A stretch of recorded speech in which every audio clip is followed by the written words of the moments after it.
Tired of the everyday grind? Ever dream of a life of romantic adventure? Want to get away from it all? We offer you Escape.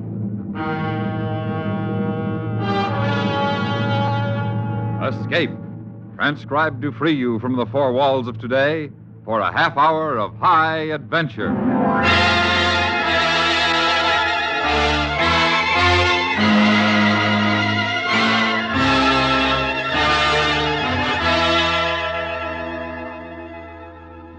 You are groping your way through the belly of a sunken ship, a fortune and pearls secured to your belt. While above on the ship that tends you, working the pump that sends air to you, is an adversary whose plans include the taking of your pearls and your life. Listen now as Escape brings you John Russell's story, The Adversary.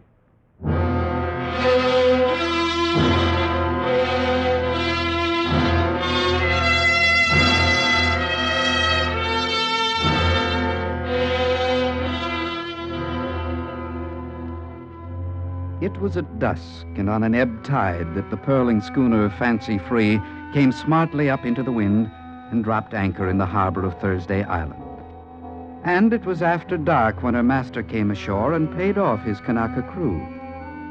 He was a big man, this captain, with a crop of black hair, a smooth, long jaw, and gray eyes. As he went swinging along the waterfront, the crowd parted right and left before him. Now, news of any arrival travels fast on Thursday Island, and with such a figure as this, the conversation at the Portuguese bar had been going on for some time. One thing I know for certain, he's got the trimmest lugger in these parts. And where's he from, Smike? First time I ever laid eye on him or his boat was this evening. If he was from these parts, Portuguese, Captain Smike would know him. Well, wherever he from, he be like the rest of you, up to no good. Oh, you've no use for pearlers, have you, Portuguese? You're all cut from the same cloth. Thieves, drunkards, brawlers, and worse. Ah, you fat devil. You're no better than the worst of us. I know and can account for my shortcomings. It is not so with you, who make a living like so many sea gypsies. What's he saying, Captain Smike? Alf, drink your drink. I only wanted to know. The stranger, Smike. He's another pearler, perhaps. Yes, he could be. I'll find out more when he comes for his rum.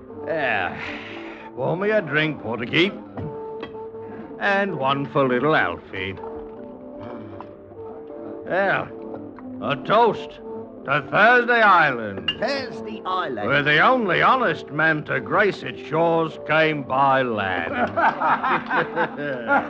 You there! At the bar. Cool. Look at the size of that one. My name is Smike, if it's me you're talking to. My name is Weatherby. John Weatherby. I'm master of the Fancy Free.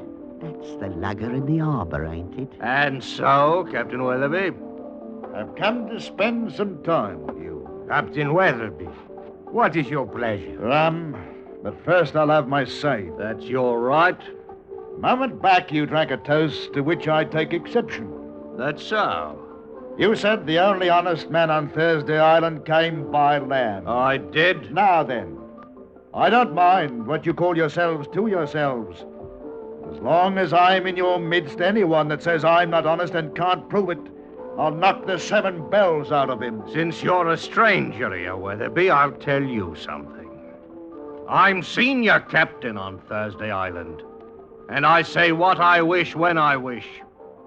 And it's like I said before. The only honest man on Thursday Island came by... Lummy, he never even got it said. You, little fella, go give your friend a hand. He'll need help for a while yet. My name is Alf, and I ain't finished my drink. Go. Yes, sir. Now, I'll have that rum. Right away, Captain Weatherby.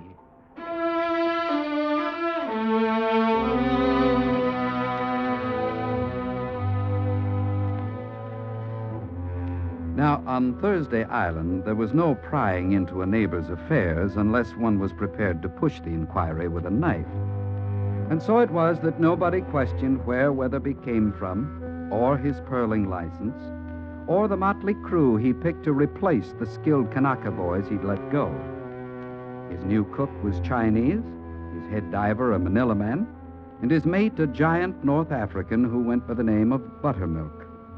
But questions or no, as the months passed, a legend was growing about Captain Weatherby. Or he'd chase you right across the Pacific to pay you tuppence he might owe you. That's his sort. You never had tuppence in your life, Alfie.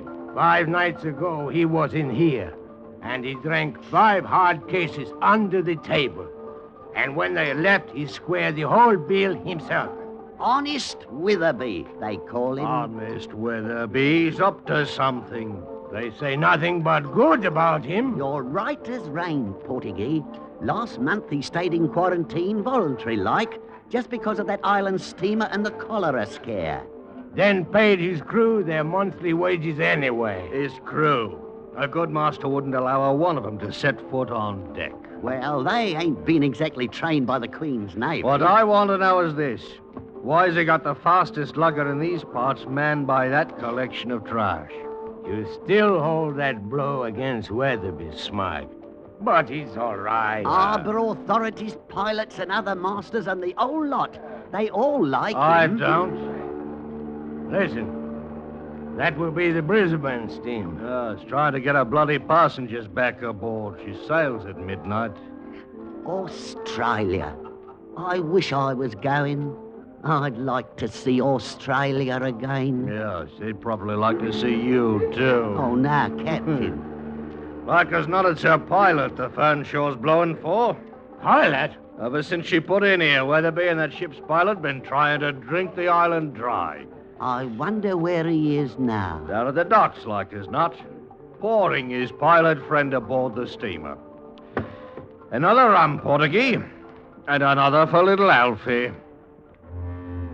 And in truth, Weatherby was down at the docks, his coat turned up against the squalls that were blowing wet from the ocean. He was standing in the shadows by some packing crates, watching from a distance the yellow cargo flares that showed the loading of the Fernshaw was still in progress.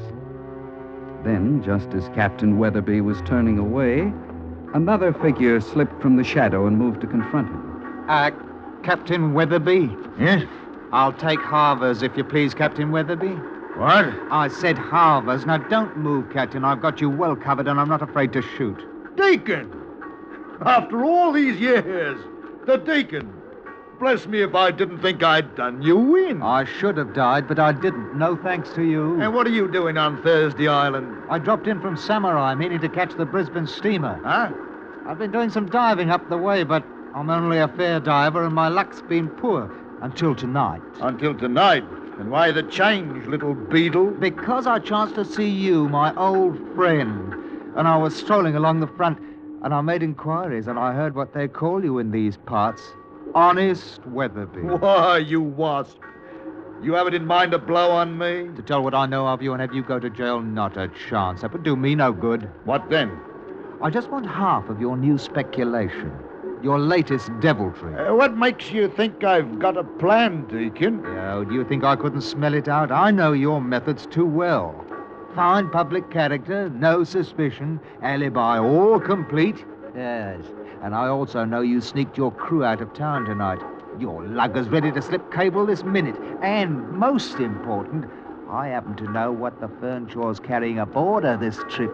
Oh, the devil you do. The season sweep of pearls, 20,000 pounds worth. Suppose I was after those pearls.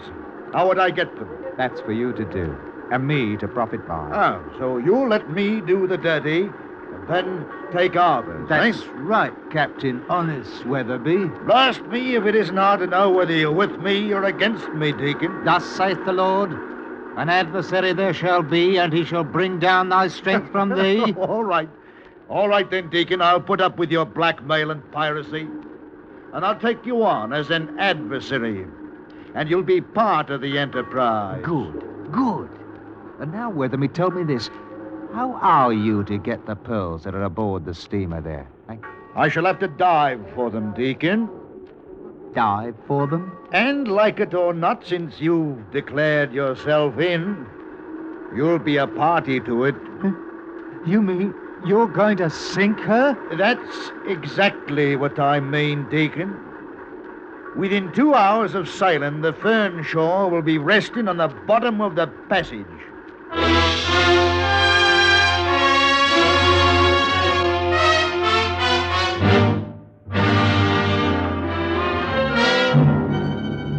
You are listening to The Adversary, tonight's presentation of Escape.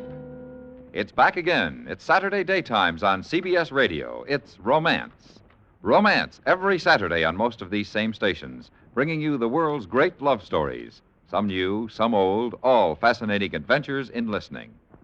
The story this Saturday, Daphne du Maurier's celebrated novel, Frenchman's Creek, dramatizes the love of a noblewoman for a pirate. And now, Escape and the second act of The Adversary.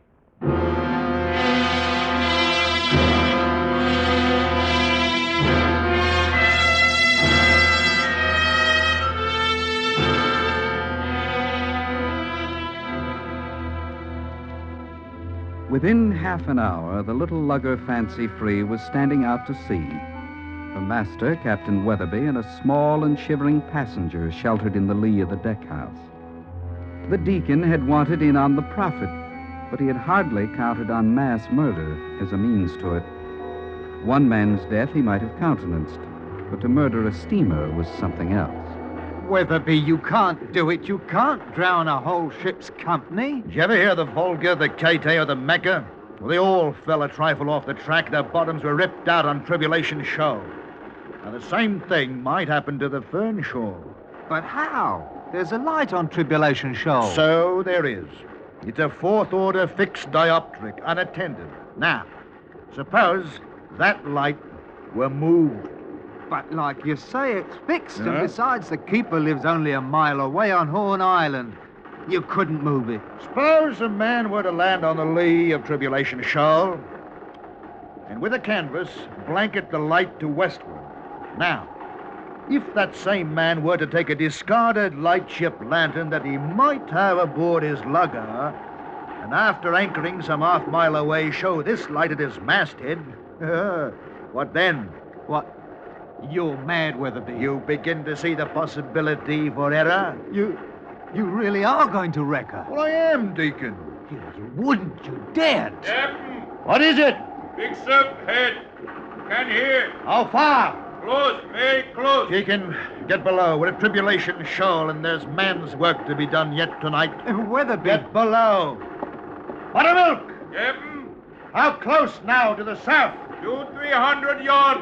Have the helm put over, Buttermilk, and drop a hook. We're going ashore to have a look at Tribulation Light.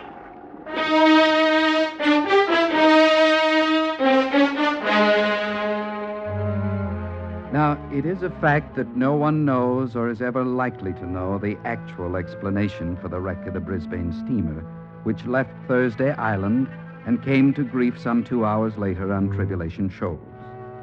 But the records declare that she went clean off her course, and a coral reef laid her open as neatly as a butcher's knife lays open a carcass.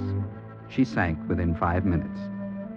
The next morning, as the dawn spread in iridescence over those waters, Captain Weatherby anchored his lugger between the tips of the two sunken masts.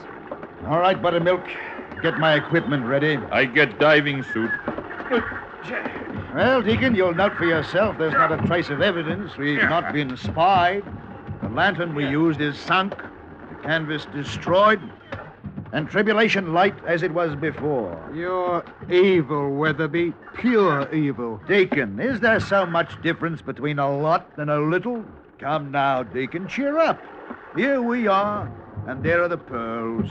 20,000 pounds worth of them, just oversized. No, I don't want any part of it. And within 3 hours, I'll be back out on the Pearling Banks about my business, never having heard of the wreck. Captain, you strap diving shoes.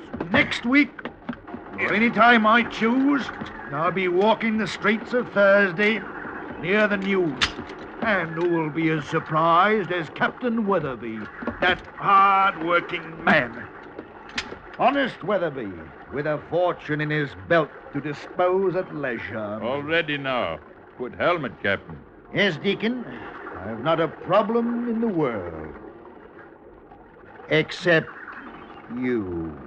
Me? Why me? You are evidence. This stinking crew doesn't matter. I've kept them too befuddled to know what's happening, but you could be Queen's evidence. I'm not forgetting you. Hey, but, now listen to me, Weatherby. I want no part of... What kind of an adversary do you call yourself, Deacon?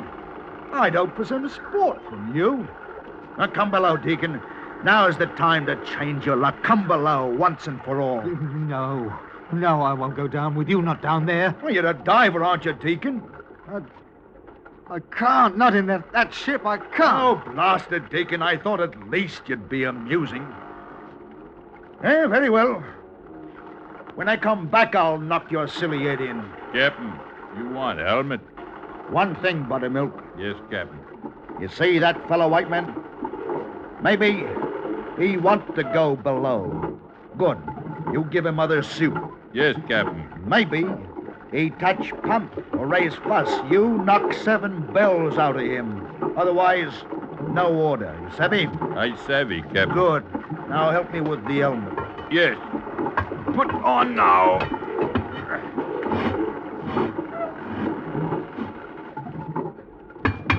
You okay now, Captain? You murderer! You filthy murderer, Weatherby! Captain no here. Not in helmet. You white fella, move away. Captain go waterside now.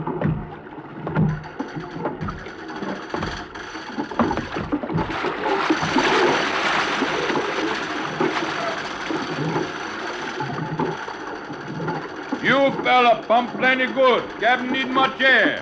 Listen, I've got to talk to you. Captain say you no good. Look, I'll give you money. Anything, just cut those lines. Captain die we cut line. No bleed down there. Yes, that's right, he'll die, but I'll pay you more than he will. Line stop moving. Captain on ship now. What about it? You want money? No. What do you want? Then I'll give you anything you say. Just cut those lines and leave him. White fella no good. But don't you understand? He'll kill me after he gets those pearls and comes up. Captain say no order. Huh? You got to listen Go to away. me. Look, put me in the longboat, turn me loose. I'll take me chance in the open sea rather than with him. I can't stay here. You stay. No, I won't. I won't just wait here like a fool for him to come up and kill me when he pleases. I'll go down below there with him first and fight it out. You want out of dive suit? Go waterside. I don't know. I don't know. I've got to think. You nothing. Black fella boy, pump good. Captain need plenty air down there.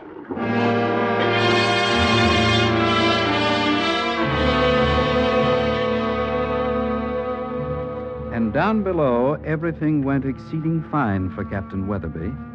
In a matter of 20 minutes or less, he had found the strongbox, broken it open with an iron bar, filled his canvas sack with pearls, and was making his way back towards the companionway through which he had entered the ship. The light was getting stronger as he came back. Then suddenly he stopped. A dim form was facing him. A man as tall as himself, clad in a diving rig. And Weatherby was smiling as he thought, Same type helmet as mine. Same shape. Only other like that is on Fancy Free. What?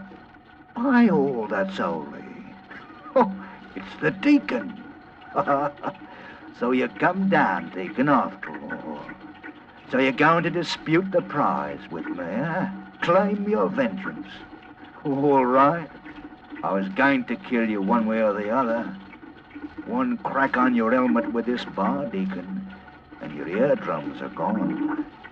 You'll be just an unfortunate diver who drowned while working. But at least you proved an adversary worth his salt. Now, I'm moving at you, Deacon. Good. You move too, eh? We're going to fight it hard. Good. A little closer. That's it. Now I'll split your skull. Oh,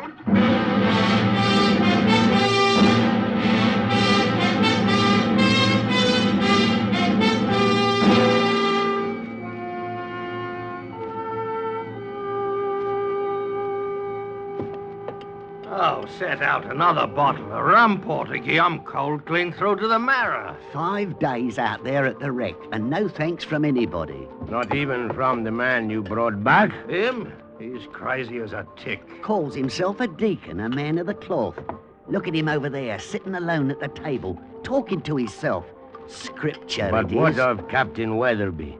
They said you found his lugger anchored over the wreck. There was 2 people could have told us that story. One was a deacon, as he calls himself, and the other a great hulk of a West African, and he went down after Weatherby never come up. You need gear to go that deep. The bleeding crew couldn't manage a word between the lot of It them. hold out. He Comes the hideth his deacon. wrong in his heart. Let him be snared in his own pit. In the net which he hid is his own foot taken. Lord, break thou the arm of the wicked and the evil man. Oh, poor fool. He don't know what he's about. Smite, tell me, what of Weatherby? They found him down the wreck. The pearls all in a great sack tied to his diving belt. And he was drowned. Drowned? His suit had been cut to ribbons by shards of broken glass. He was drowned for fair, right inside of his suit. But the glass, Smite. What was the glass? From a broken mirror. A mirror? It served as a facing for the saloon door leading out of the companionway. It's like he stopped to take a look at himself. Just that one last time. Well, a toast to Captain Weatherby. Rest his soul. The only honest man who came by sea to Thursday Island.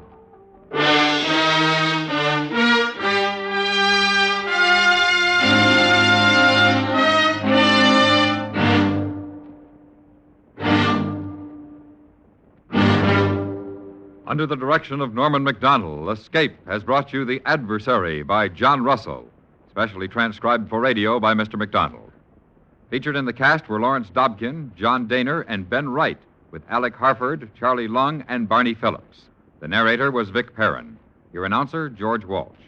The special music for Escape is composed and conducted by Leith Stevens. Next week.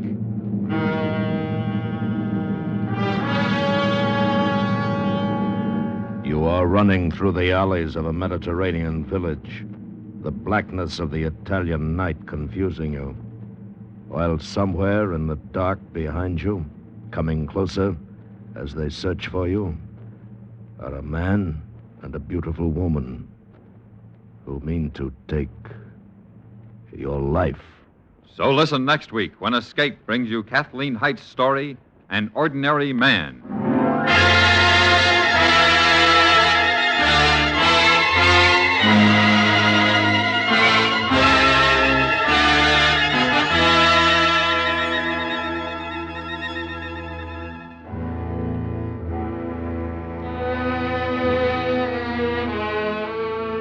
This Sunday night, Lionel Barrymore opens the doors to the Hall of Fame, turning the spotlight on another little-known drama of American history, whose workings were instrumental in shaping the nation's destiny. Empire builders, dreamers with high ideals, men and women whose pioneering made history. These are the heroes and heroines of the Hall of Fame, starring Lionel Barrymore this Sunday night on most of these same stations. The top dramatic show of them all, the Lux Radio Theater, is heard Monday night on the CBS Radio Network.